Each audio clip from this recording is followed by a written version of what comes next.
आज का episode social bonding की बायोलॉजी, साइकोलॉजी और उससे जुड़ी प्रैक्टिस के बारे में है। हमारे जन्म से लेकर हमारी मौत तक हमारे सोशल रिश्तों की क्वालिटी हमारी जिंदगी की क्वालिटी को बहुत हद तक तय करती है। इसलिए ये कोई हैरानी की बात नहीं है कि हमारा दिमाग और पूरा नर्वस सिस्टम सोशल बॉन्डिंग के लिए ही बना है। आज हम दिमाग और नर्वस सिस्टम के उन्हीं सर्किट्स के बारे में बात करेंगे। हम उन न्यूरोकेमिकल्स और हार्मोन्स के बारे में भी बात करेंगे जो इनके काम करने के पीछे होते हैं, और हम कुछ ऐसे जरूरी और काम के टूल्स पर भी बात करेंगे जिन्हें आप डेली की जिंदगी में इस्तेमाल कर सकते हैं। मुझे पूरा भरोसा है कि आज का एपिसोड सुनकर आपको ये समझने में मदद मिलेगी कि आप खुद कैसे काम करते हैं, जैसे कि आप इंट्रोवर्ट हैं या एक्सट्रोवर्ट।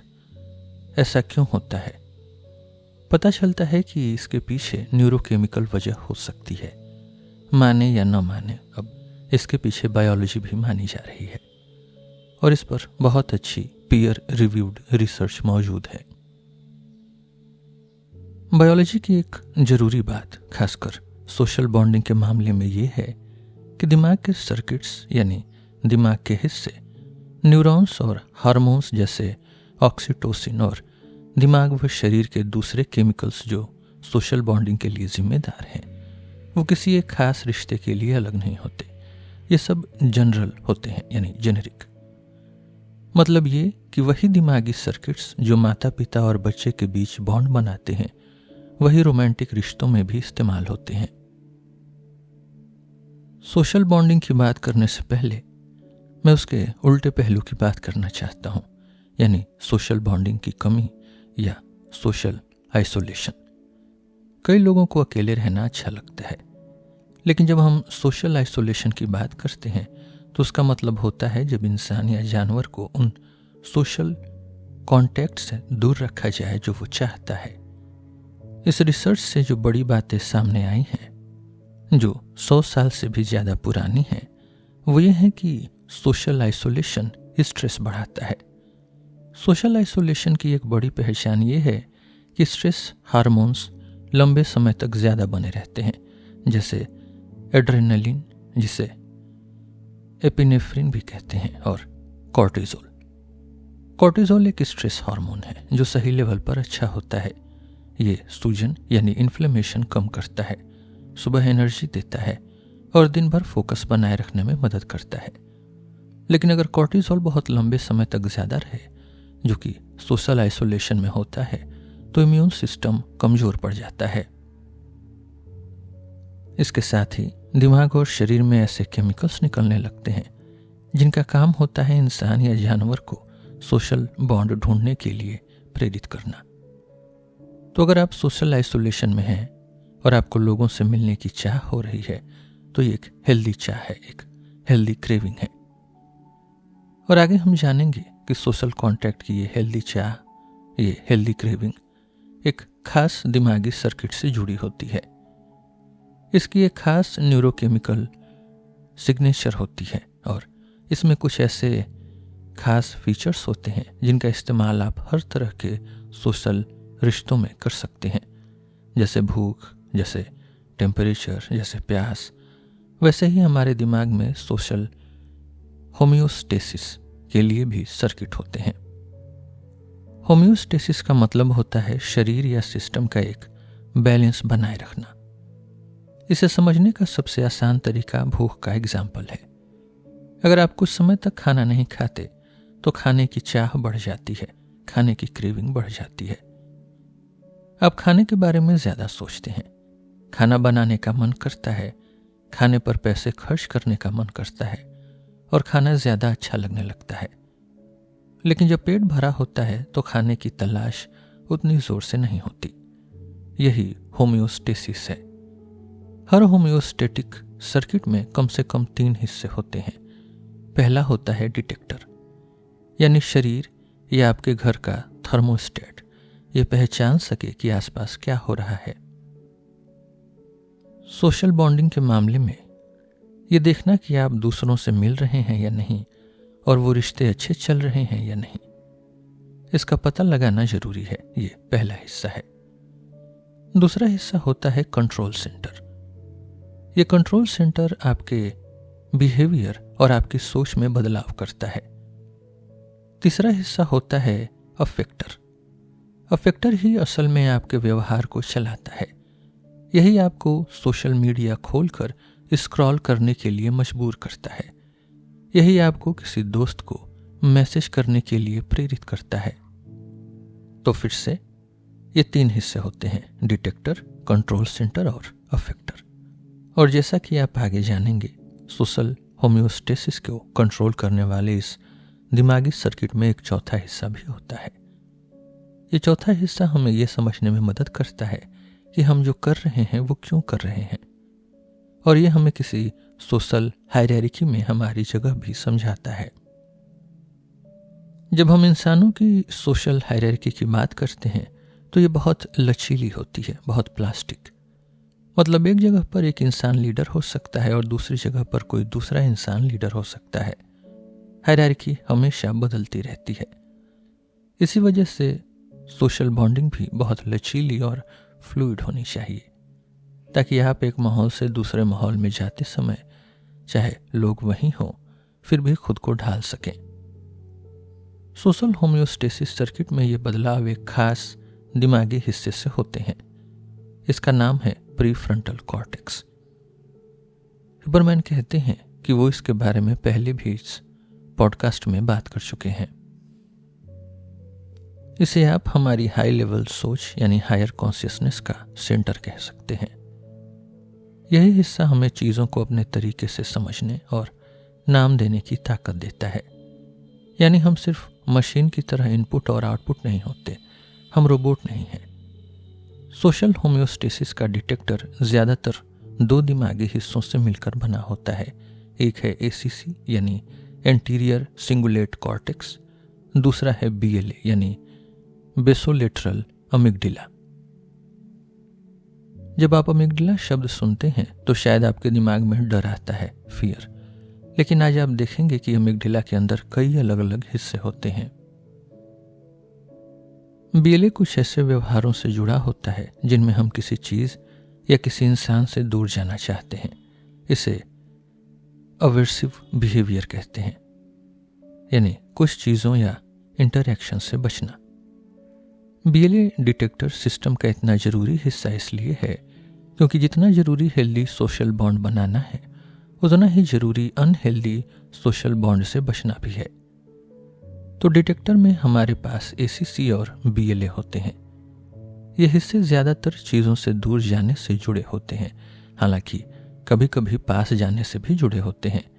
यह है डिटेक्टर। फिर आता है कंट्रोल सेंटर जो हाइपोथैलेमस में होता है, और फिर सोशल बॉन्डिंग से जुड़ा एक बहुत खास और जरूरी हिस्सा होता है जिसके बारे में हुबरमैन कहते हैं कि वो चाहते हैं कि हर कोई जाने। इसका नाम है डॉर्सल रेफे न्यूक्लियस या DRN। डॉर्सल रेफे न्यूक्लियस दिमाग के बीच वाले हिस्से यानी मिड ब्रेन में मौजूद न्यूरॉन का एक छोटा सा ग्रुप होता है, यानी ये दिमाग के अंदर गहराई में होता है। अक्सर जब आप रेफे न्यूक्लियस के बारे में सुनते हैं तो बात सेरोटोनिन की होती है। सेरोटोनिन एक न्यूरोमॉड्यूलेटर है जो खाना खाने के बाद सेटिस्फेक्शन यानी तृप्ति और संतोष से जुड़ा होता है। मतलब जो आपके पास है उसी में खुश रहना। लेकिन इस डॉर्सल रेफे न्यूक्लियस के अंदर न्यूरॉन का एक छोटा सा हिस्सा ऐसा भी है जो डोपामिन छोड़ता है। डोपामिन एक न्यूरोमॉड्यूलेटर है जो ज्यादा मूवमेंट, क्रेविंग यानी चाह, मोटिवेशन और डिजायर से जुड़ा होता है। रेफे न्यूक्लियस में मौजूद ये डोपामिन न्यूरॉन्स बहुत खास होते हैं। यही असल में सोशल होम्योस्टेसिस को संभालते हैं। यही अफेक्टर होता है, यानी जो रिस्पॉन्स पैदा करता है। अक्सर डोपामिन की बात होती है तो लोग उसे खुशी या रिवॉर्ड से जोड़ते हैं, लेकिन डोपामिन खुशी महसूस करने का केमिकल नहीं है। डोपामिन हमें उन चीज़ों की तरफ बढ़ने के लिए मजबूर करता है जो अच्छी लगती हैं। अगर हम पूरी तस्वीर समझें तो हमारे पास एक डिटेक्टर है जो हमें कुछ एक्सपीरियंस की तरफ या उनसे दूर ले जाता है। हमारे पास एक कंट्रोल सेंटर है जो हमारे इंटरैक्शन के हिसाब से दिमाग और खून में हार्मोन्स और न्यूरोपेप्टाइड्स छोड़ता है, और हमारे पास एक रिस्पॉन्स सिस्टम है जो डॉर्सल रेफे न्यूक्लियस है जिसमें डोपामिन न्यूरॉन्स होते हैं। अगर आप ऐसे इंसान हैं जो बहुत ज़्यादा सोशल इंटरैक्शन के आदी हैं और अचानक वो सब छीन लिया जाए तो आपको अंदर से खाली खाली सा महसूस होगा। आपको किसी और सोशल इंटरैक्शन की चाह होगी। इसे प्रो सोशल क्रेविंग कहा जाता है। यही चीज़ जानवरों और इंसानों दोनों में देखी जाती है। अगर उन्हें अचानक थोड़े समय के लिए सोशल इंटरैक्शन से दूर कर दिया जाए, जिसे एक्यूट आइसोलेशन कहते हैं, तो वो ज़्यादा प्रो सोशल बिहेवियर दिखाने लगते हैं। मतलब जब हमें जितना सोशल इंटरैक्शन चाहिए वो नहीं मिलता तो हम और ज़्यादा सोशल बन जाते हैं।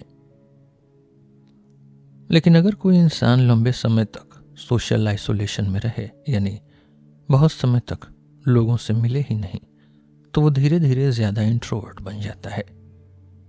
अब ये बात साफ हो चुकी है, इंसानों और जानवरों दोनों में अगर लंबे समय तक सोशल इंटरैक्शन न मिले तो वो एंटी सोशल हो जाते हैं।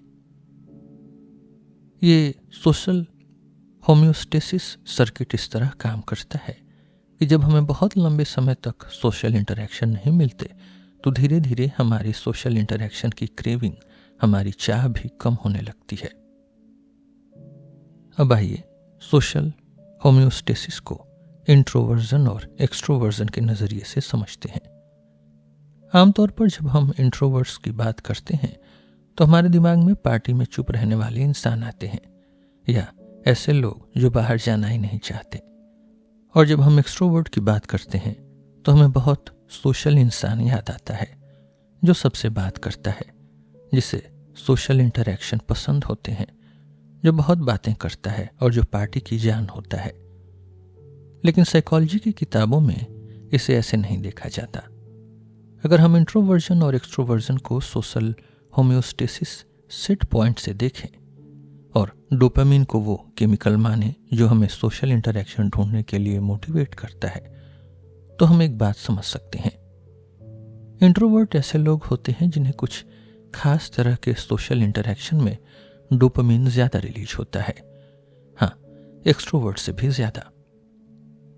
इसका मतलब ये है कि थोड़े से और कम समय के सोशल इंटरैक्शन से ही इंट्रोवर्ट काफ़ी मोटिवेट और संतुष्ट महसूस करते हैं।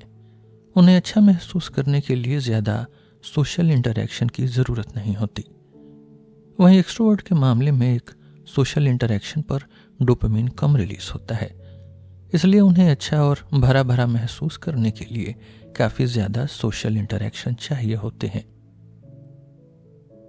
अब इस सोशल होम्योस्टेसिस सर्किट का चौथा हिस्सा आता है जिसका जिक्र पहले हो चुका है, और वो है प्रीफ्रंटल कॉर्टेक्स। प्रीफ्रंटल कॉर्टेक्स सोचने, प्लान बनाने और एक्शन लेने में मदद करता है। इसके कनेक्शन हाइपोथैलेमस से भी होते हैं जो हमारी कई मोटिवेटेड ड्राइव्स को कंट्रोल करता है। इसके कनेक्शन दिमाग के रिवॉर्ड सेंटर से भी होते हैं। ये कभी एक्सेलरेटर की तरह काम करता है, यानी दूसरे दिमागी हिस्सों को एक्टिविटी बढ़ाता है, और कभी ब्रेक की तरह, यानी उस एक्टिविटी को धीमा करता है। इसलिए ये सर्किट पूरी तरह मशीन की तरह नहीं होते, इसमें लचीलापन होता है। आप ये कह सकते हैं कि मुझे पार्टियाँ पसंद हैं, लेकिन मैं उस पार्टी में नहीं जाना चाहता क्योंकि वहाँ फला इंसान होगा। अब थोड़ा और गहराई में चलते हैं डॉर्सल रेफे न्यूक्लियस को लेकर, और खासकर इसके डोपामिन न्यूरॉन्स को लेकर। भले ही ये न्यूरॉन्स कम संख्या में हो, कम नंबर्स में हो, लेकिन इनकी ताकत बहुत ज़्यादा होती है।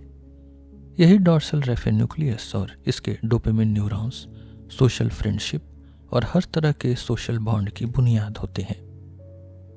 रिसर्च में एक बहुत अहम खोज हुई है।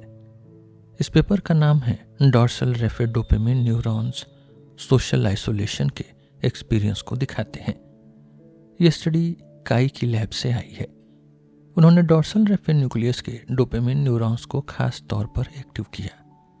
जब उन्होंने ऐसा किया तो उन्होंने एक अकेलेपन जैसा स्टेट लोनलीनेस लाइक स्टेट पैदा कर दिया।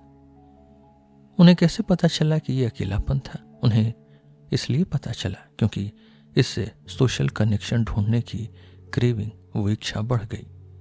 यही वो सोशल भूख है जिसकी हम पहले बात कर रहे थे। लेकिन जब डोर्सल रेफे के डोपामिन न्यूरॉन्स को दबा दिया गया, यानी उनकी एक्टिविटी कम कर दी गई, तो अकेलेपन की भावना भी कम हो गई। ये थोड़ा उल्टा लग सकता है। एक ऐसा दिमागी हिस्सा जो एक्टिव हो तो अकेलापन बढ़ाए और जो शांत हो तो अकेलापन कम करे। लेकिन अगर ध्यान से सोचें तो यही सबसे सही सिस्टम है। अकेलापन महसूस होते ही डोपामिन रिलीज होता है और वो आपको सोशल इंटरेक्शन ढूंढने के लिए प्रेरित करता है। यानी जो अकेलापन हमें एक भारी बादल या धुंध जैसा लगता है, असल में वो कुछ गिने चुने न्यूरॉन्स का काम है जो एक खास केमिकल रिलीज करते हैं ताकि हमें आगे बढ़ने की मोटिवेशन मिले। अब कुछ जरूरी बातें और सीखने वाली चीजें। अगर आप खुद को इंट्रोवर्ट मानते हैं तो बहुत मुमकिन है, बहुत पॉसिबल है कि थोड़े से सोशल इंटरेक्शन से ही आपको काफी डोपामिन मिल जाता हो। और अगर आप एक्सट्रोवर्ट हैं तो जैसा आप सोचते हैं वैसा नहीं होता। सोशल इंटरेक्शन आपके सिस्टम को डोपामिन से भर नहीं देते, बल्कि इंट्रोवर्ट के मुकाबले आप में डोपामिन कम रिलीज होता है। इसलिए आपको अच्छा महसूस करने के लिए काफी ज्यादा सोशल इंटरेक्शन चाहिए होते हैं। अब थोड़ा सब्जेक्ट बदलते हैं और इस पर ध्यान देते हैं कि हम हेल्दी बॉन्ड्स बनाने के लिए क्या कर सकते हैं। एक बहुत सुंदर स्टडी सेल रिपोर्ट में छपी है जो सेल प्रेस जर्नल है। ये एक बहुत अच्छी जर्नल मानी जाती है। इस पेपर का नाम है कहानी को ध्यान से सुनने पर लोगों की हार्ट रेट आपस में सिंक्रोनाइज हो जाती है। इस स्टडी में बहुत सिंपल सा एक्सपेरिमेंट किया गया। लोगों को एक कहानी सुनाई गई। स्टडी में शामिल सभी लोगों ने वही एक कहानी सुनी, लेकिन उन्होंने वो कहानी अलग अलग समय पर और अलग अलग जगहों पर सुनी। यानी लोग अलग थे लेकिन कहानी एक ही थी।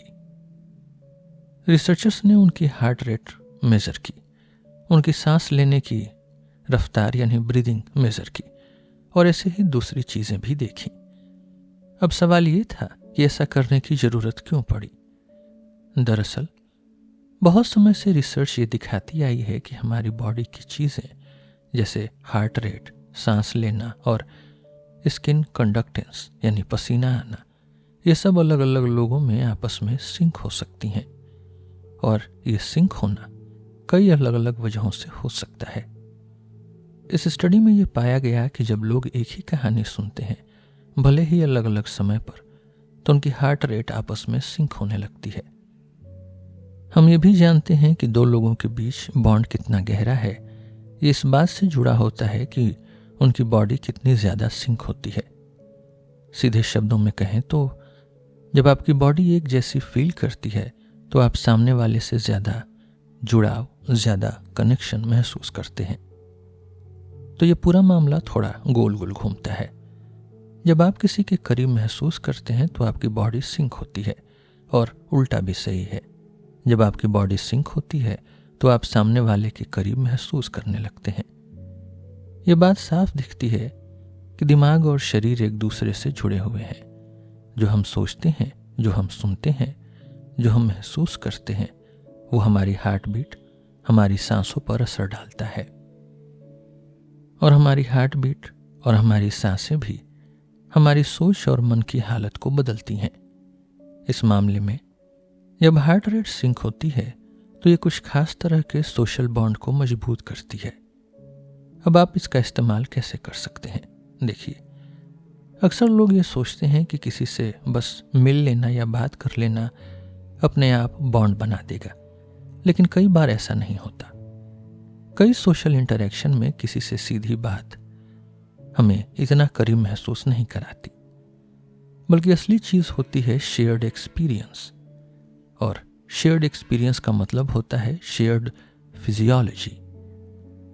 यही वजह होती है कि किसी सोशल इंटरेक्शन के बाद हम महसूस करते हैं कि वाह कितना अच्छा समय था। कई बार ये अच्छा समय इस वजह से होता है कि क्या बातें हुई या क्या किया गया।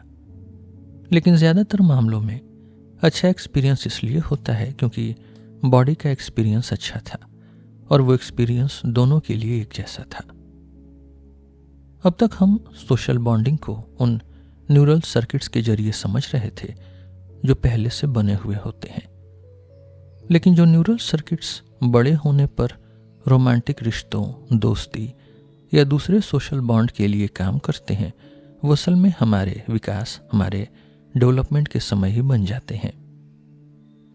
बचपन की अटैचमेंट से जुड़ा एक बहुत ज़रूरी और दिलचस्प काम एलन शोर ने किया है। एलन शोर एक साइकोएनालिस्ट हैं।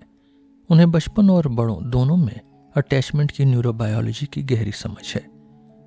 उन्होंने खास तौर पर राइट ब्रेन और लेफ्ट ब्रेन के अटैचमेंट में फ़र्क पर काम किया है। ह्यूबरमैन लैब पॉडकास्ट के एक शुरुआती एपिसोड में ह्यूबरमैन ने बताया था कि आम लोगों में और पॉप साइकोलॉजी में जो राइट ब्रेन और लेफ्ट ब्रेन की बातें होती हैं, जैसे एक साइड इमोशनल है और दूसरी साइड लॉजिकल है, वो ज़्यादातर गलत होती हैं। लेकिन एलन शोर का काम बहुत ठोस न्यूरल सर्किट्स दिखाता है जो सच में राइट ब्रेन या लेफ्ट ब्रेन की तरफ झुकाव रखते हैं। ये सर्किट्स बच्चे और माता पिता के बीच अटैचमेंट, खासकर बच्चे और माँ के बीच, इनके पीछे होते हैं। और यही राइट ब्रेन और लेफ्ट ब्रेन के पैटर्न बड़े होने के बाद हमारे रिश्तों में बार बार सामने आते हैं। साइको एनालिसिस के फील्ड में लंबे समय से अनकॉन्शियस या सबकॉन्शियस पर बात होती रही है, यानी वो चीज़ें जिनके बारे में हमें खुद भी पूरी तरह पता नहीं होता है। और ह्यूबरमैन कहते हैं कि उन्हें लगता है कि अब ऐसे सबूत बढ़ते जा रहे हैं जो ये दिखाते हैं कि सबकॉन्शियस या अनकॉन्शियस का कम से कम एक बड़ा हिस्सा ऑटोनॉमिक नर्वस सिस्टम होता है।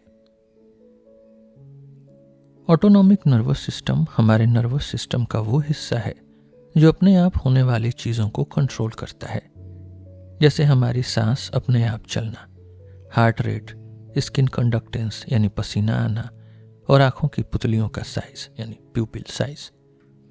यही सिस्टम हमें कभी ज़्यादा अलर्ट बनाता है और कभी ज़्यादा शांत। इसी सिस्टम के दो हिस्से होते हैं, एक है सिंपैथेटिक जो अलर्टनेस से जुड़ा होता है, दूसरा है पैरासिम्पैथेटिक जो शांति और आराम से जुड़ा होता है। अब डॉक्टर शोर और दूसरे रिसर्चर्स का काम ये दिखा रहा है कि शुरुआती समय में इन्फेंट पेरेंट, खासकर इन्फेंट मदर अटैचमेंट में राइट ब्रेन और लेफ्ट ब्रेन के सर्किट्स ऑटोनॉमिक नर्वस सिस्टम के जरिए आपस में सिंक होते हैं। ये कैसे होता है? देखिए, जब एक बच्चा पैदा होता है तो वो पूरी तरह से बेबस होता है। वो खुद खाना नहीं खा सकता, खुद को गर्म नहीं रख सकता, खुद को साफ नहीं कर सकता और चलकर अपनी ज़रूरत की चीज़ें भी नहीं ला सकता। ये सारी ज़रूरतें उसके प्राइमरी केयर टेकर पूरी करता है। अक्सर ये माँ होती है।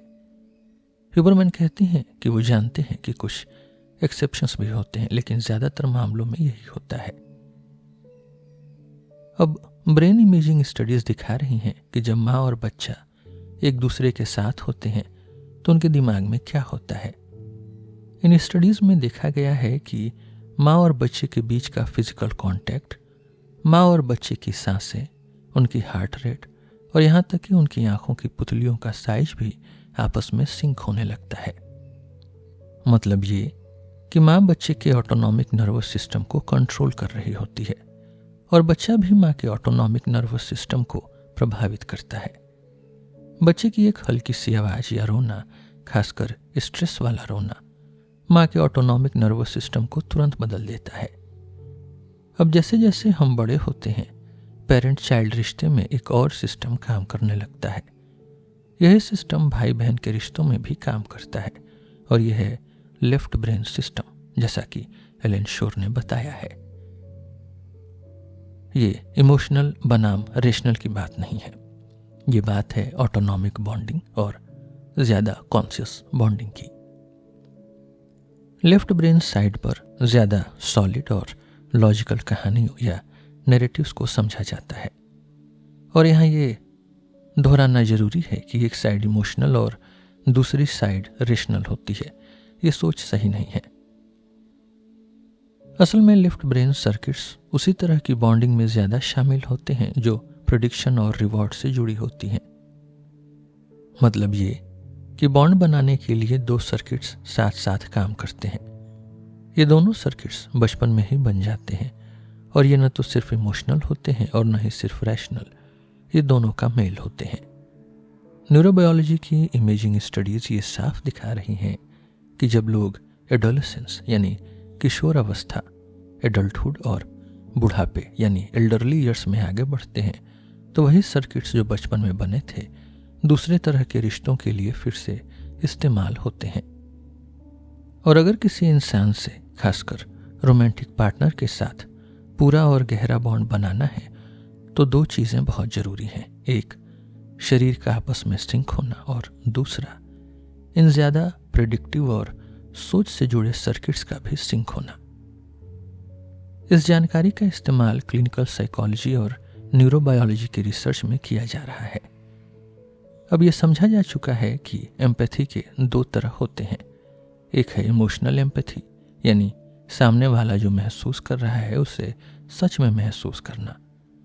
दूसरी है कॉग्निटिव एम्पैथी, यानी किसी चीज को दिमागी तौर पर एक जैसा समझना और देखना। इमोशनल एम्पैथी का मतलब है सामने वाले की फीलिंग, शरीर और ऑटोनॉमिक लेवल पर महसूस करना। और ये बिल्कुल साफ है कि बच्चे और केयर टेकर के बीच मजबूत सोशल बॉन्ड इन दोनों चीजों से बनते हैं, इमोशनल एम्पैथी भी और कॉग्निटिव एम्पैथी भी। यानी एक दूसरे की फीलिंग समझना और एक दूसरे की सोच समझना, ताकि ये अंदाजा लगाया जा सके कि सामने वाला क्या करने वाला है। अब रिसर्च ये भी साफ दिखा रही है कि रोमांटिक रिश्तों में और कुछ हद तक दोस्ती में भी, हालांकि दोस्ती पर रिसर्च थोड़ी कम है, ट्रस्ट वाला सोशल बॉन्ड बनाने के लिए इमोशनल एम्पैथी और कॉग्निटिव एम्पैथी दोनों जरूरी होती हैं। तो जो लोग गहरे रिश्ते बनाना चाहते हैं या किसी तरह भी बॉन्ड बनाना चाहते हैं, उनके लिए ये जरूरी है कि वो शरीर की हालत यानी बॉडीली स्टेट्स के सिंक होने पर ध्यान दें। हमने पहले भी इस बारे में बात की थी कि कॉग्निटिव स्टेट्स का सिंक होना क्या होता है। इसका मतलब ये नहीं है कि आपको हर बात पर सहमत ही होना चाहिए। असल में कई बार जो लोग दिमागी और इमोशनल तौर पर एक दूसरे के बहुत करीब होते हैं वो बहुत सारी बातों पर बहस भी करते हैं और कई बातों पर असहमत भी होते हैं। मुद्दा ये नहीं है कि हर ओपिनियन, हर राय एक जैसी हो या हर सोच एक जैसी हो। मुद्दा ये है कि हम समझें कि सामने वाला कैसा महसूस करता है और हमें यह भरोसा हो कि वो भी समझता है कि हम कैसा महसूस करते हैं। हम ये समझें कि दूसरा इंसान कैसे सोचता है और वो भी ये माने कि हम उसकी सोच को समझते हैं। ये दो लोगों के बीच एक तरह का आपसी लूप होता है, रेसिप्रोकल लूप, जिसमें सोच भी होती है और भावना भी। जैसा कि डॉक्टर शोर ने बताया है, इसकी जड़ें हमारी सबसे शुरुआती अटैचमेंट में होती हैं। और ये बात बिल्कुल सही लगती है, क्योंकि जो सर्किट्स सोशल होम्योस्टेसिस के लिए जिम्मेदार होते हैं, यानी राइट ब्रेन और लेफ्ट ब्रेन के सर्किट्स, जो पहले बच्चे और माँ के बीच अटैचमेंट बनाते हैं और बाद में बच्चे और केयर टेकर के बीच ज़्यादा सोच और प्रेडिक्शन वाले रिश्ते बनाते हैं, वही सर्किट्स हम अपनी पूरी जिंदगी में हर तरह के रिश्तों में इस्तेमाल करते हैं।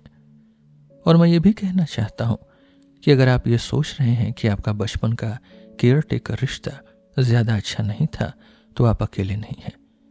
असल में डॉक्टर शोर का बहुत सारा काम इसी बात पर फोकस करता है कि शुरुआती हालात को कैसे समझा जाए और कैसे उन्हें बदलकर हेल्दी एडल्ट अटैचमेंट बनाई जाए। बायोलॉजी की एक जरूरी बात यह है कि शरीर की प्रोसेसेस छोटे समय में भी काम करती हैं और लंबे समय में भी। अब तक हम ज्यादातर छोटे समय वाली चीजों की बात कर रहे थे, जैसे हार्ट रेट का सिंक होना या कुछ न्यूरॉन्स का एक्टिव होना, डोपामिन रिलीज होना और फिर ज्यादा या कम सोशल इंटरैक्शन चाहना। लेकिन हर बायोलॉजिकल सर्किट को लंबे समय का असर भी डालना होता है। जब हम दिमाग और शरीर में लंबे समय के असर की बात करते हैं तो हम हार्मोन सिस्टम की तरफ देखते हैं। अगर सोशल बॉन्डिंग से जुड़ा कोई सबसे खास हार्मोन है तो वो है ऑक्सीटोसिन। ऑक्सीटोसिन सोशल पहचान यानी सोशल रिकॉग्निशन से जुड़ा होता है। जब आप अपने लोगों को देखते हैं, अपनी टीम, अपना ग्रुप, अपने दोस्त, तो ऑक्सीटोसिन रिलीज होता है।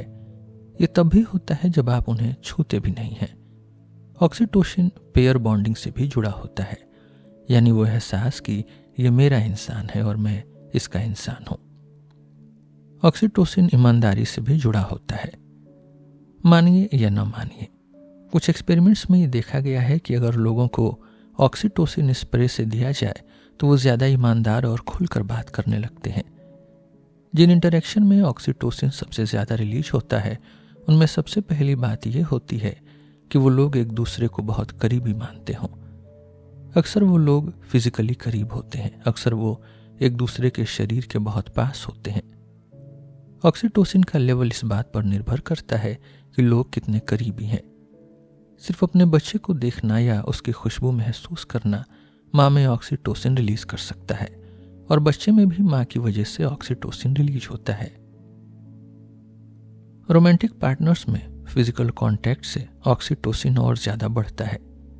यहाँ तक कि पार्टनर की फोटो देखना भी ऑक्सीटोसिन रिलीज कर सकता है, और इससे सेक्सुअल डिजायर और ट्रस्ट भी जुड़ा होता है। ये बताना जरूरी है कि जो कनेक्शन का एहसास होता है वो उसी ऑटोनॉमिक टाइप का होता है जिसकी ह्यूबरमैन कहते हैं कि वो पहले बात कर रहे थे। ये ऐसा नहीं होता कि हम हर बात पर एक जैसे सोचते हैं। ये ज्यादा इस बारे में होता है कि हमारी बॉडी की हालत आपस में सिंक हो रही है। यहाँ समझने वाली बात यह है कि लोगों के बीच एक हार्मोनल ग्लू होता है, हार्मोनल गोंद।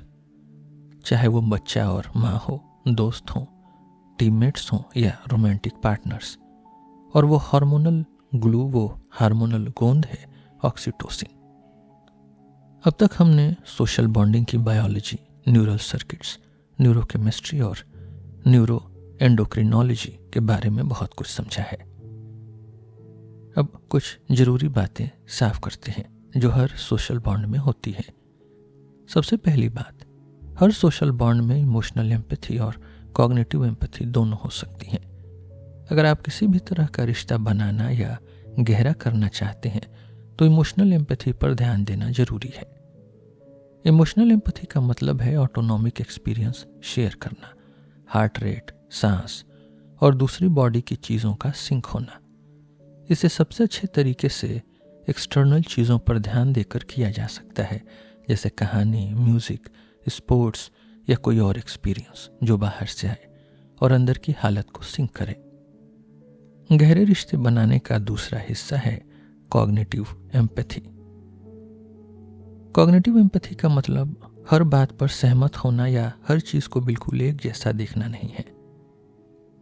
इसका मतलब है ये सच में समझना कि दूसरा इंसान किसी बात को कैसे सोचता है, उस पर ध्यान देना, और साथ ही ये देखना कि आप खुद उस बारे में क्या सोचते हैं और क्या महसूस करते हैं। इसमें इंट्रोवर्जन और एक्सट्रोवर्जन की भी बात की थी, और ह्यूबरमैन यहाँ पे इनके बारे में फैली गलत धारणाओं को तोड़ना चाहते हैं। जब हम न्यूरल सर्किट्स को देखते हैं तो हमें याद आता है कि इंट्रोवर्ट वो लोग नहीं होते जिन्हें सोशल इंटरेक्शन पसंद ही नहीं होता। बस इतना होता है कि थोड़े से सोशल इंटरेक्शन से ही वो भर जाते हैं या संतुष्ट महसूस करने लगते हैं, जबकि एक्सट्रोवर्ट को उससे ज़्यादा सोशल इंटरेक्शन चाहिए होता है। और ऐसा इसलिए होता है क्योंकि सोशल होम्योस्टेसिस सर्किट के मुताबिक इंट्रोवर्ट को कम सोशल इंटरेक्शन से ही ज़्यादा डोपामिन मिलता है, वहीं एक्सट्रोवर्ट को उसी मात्रा के सोशल इंटरेक्शन से डोपामिन कम मिलता है। इसलिए अगर आप खुद को इंट्रोवर्ट या एक्सट्रोवर्ट मानते हैं या ऐसे लोगों को जानते हैं तो बात ये नहीं है कि कौन कितना बोलता है, ये भी बात नहीं है कि कौन कितना सोशल इंटरेक्शन ढूंढता है। असल बात यह है कि किस इंसान के लिए कितना सोशल इंटरेक्शन काफ़ी है। इस पूरे बायोलॉजिकल फ्रेमवर्क और सर्किटरी को बताने का मकसद ये नहीं है कि आपकी सोच को छोटा कर दिया जाए या जो आप पहले से जानते थे उसे बस नाम दे दिया जाए। मकसद ये है कि आपको ये समझने के कुछ रास्ते मिले कि आप सोशल बॉन्ड कैसे बनाते हैं, और ये भी समझ आए कि किन वजहों से कुछ सोशल बॉन्ड बनाना आपके लिए मुश्किल हो सकता है, और साथ ही ये भी सोच सकें कि अलग अलग तरह के सोशल बॉन्ड कैसे बनाए जाएं और कैसे मजबूत किए जाएं। उम्मीद है इससे आपको ये भी समझ आएगा कि ब्रेकअप, चाहे दोस्ती का हो या रोमांटिक रिश्तों का, इतना दर्दनाक क्यों होता है। किसी भी तरह का ब्रेकअप इमोशनल एम्पैथी और कॉग्निटिव एम्पैथी दोनों को तोड़ देता है, और इसके पीछे न्यूरोबायोलॉजी और हार्मोन्स की बड़ी भूमिका होती है।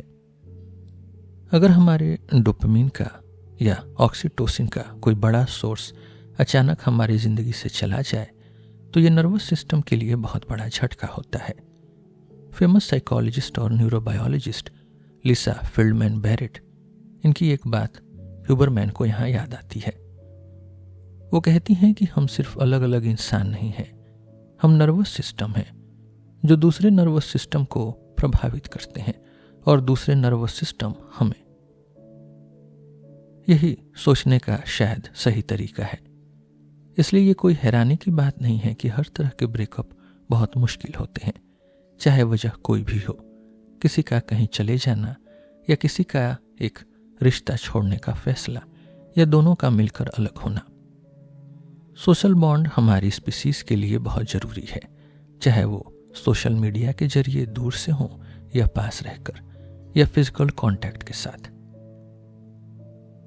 आज हमने इस एपिसोड में देखने की कोशिश की कि वो ये है कि सोशल बॉन्डिंग के पीछे कुछ कॉमन बायोलॉजिकल, न्यूरोकेमिकल और हार्मोनल बेसिस होते हैं।